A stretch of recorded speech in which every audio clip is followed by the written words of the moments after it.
Hey guys, it's Jessica from Sloppy Swatches. For this Friday's But Do They Watermarble, I'll be testing the California Bleach collection by Virago Varnish. This is a collection of 5 bleached in neon. I have done a full swatch and review. I'll link that down below if you're interested. These were sent to me for review, and I will link Virago Varnish's storefront down below. So I'm going to begin with my teacup with room temperature bottled water, and I'm going to drop them in the order that I swatched them. This one here is Malibu. When they spread, it almost seems like there's a thin, clear layer. You kind of need to move that out of the way so that they'll spread better. But these spread really well for me, especially when compared to the Boardwalk collection. These are much easier to work with. So I went from Malibu all the way down to Laguna, and then I'm going to try to make another pass. And there's Laguna. So these spread amazing for me. They were really easy to work with. These are still thicker, so you're going to want to do less rings or do more spreading to kind of spread it out. I'm going to do a simple petal pattern. These had really good control for me as well. I didn't have any issues there.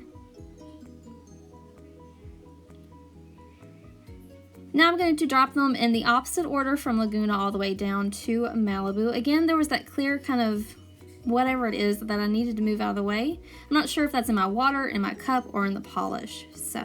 But once that's out of the way, they spread really great.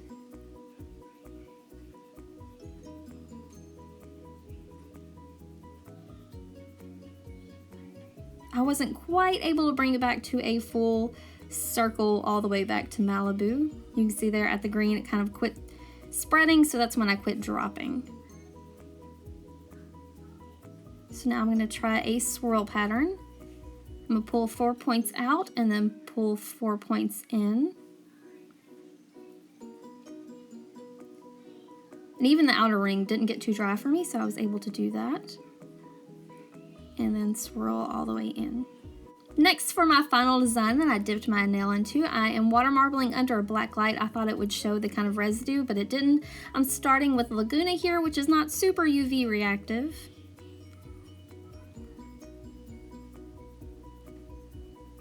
All the way back down to Malibu. I have sped each of these segments up, and the faster you move, the more spread and more manipulation time you'll get. So that's Venice, Coronado, and I think I stopped there. If you start with a cool tone and end with a cool tone, you get a more cool tone design. I started with Malibu once, and it was very like orangey greenish.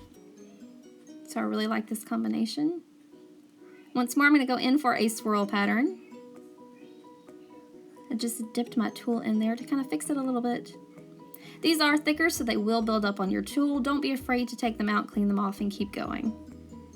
I've prepped my nail with 1 coat of OPI's Alpine Snow and also Peel So Good from Sweet and Sour Lacquer as a latex barrier. Just dipped my nail in, then used my tool to gather up all the excess.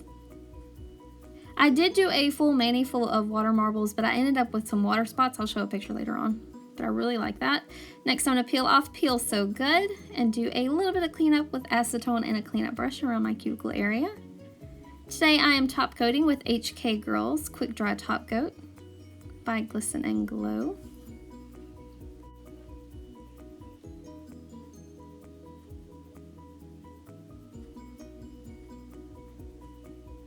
So here is a swatch photo of my full water marble mani. I really did like it, but it had a little bit more water spots than I was willing to deal with. So I did a gradient on the rest of my nails using a makeup sponge. So there's a Laguna, then Venice, followed by Coronado, then Huntington, and then finally Malibu. So once more, I'm pouncing over a base of OPI's Alpine Snow. These are really pretty pigmented. I don't do the best gradients. I had to kind of bend my sponge up there to make sure it had a little bit of purple. I needed to reload my sponge and then repeat the process once more.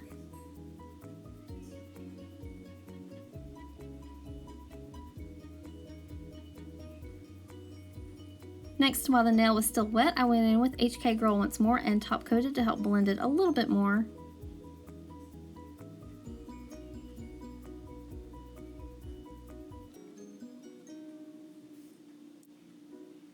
Next, I peeled off the Peel So Good liquid latex barrier.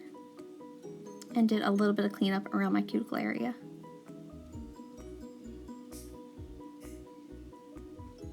So here is a look at the completed mani with top coat. Here it is once more under black lighting.